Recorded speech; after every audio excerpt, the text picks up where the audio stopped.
మళ్ళీ కూడా రేవంత్ రెడ్డి గారు వచ్చే అవకాశం ఉందంట. 100% ఉంది మేడం.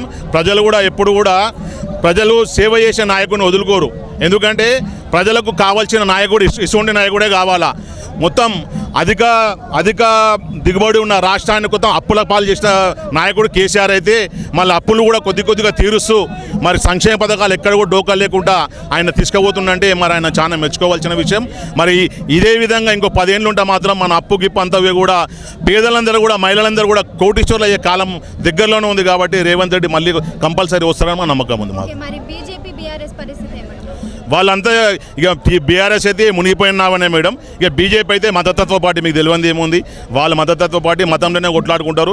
మన సెక్యులర్ దేశం, మనము సెక్యులర్ దేశం కాబట్టి అన్ని కులాలను మతాలను కలుపుకుంటూ పోతేనే మనం ఏదైనా చేసుకోగలుగుతాం. ఎందుకంటే ఏ మతాన్ని కూడా మనం కించపరిచే విధంగా ఈరోజు మనం భారతదేశంలో బతకలేము. ఎందుకంటే ఆల్రెడీ మనం అందరం మింగిలే ఉన్నాం, మొత్తం అందరం అన్ని మతాలు అన్ని కులాలు మింగిలే ఉన్నాం. కాబట్టి ఎవరిని కూడా వేరు చేసే ప్రక్రియ మానుకోవాలి.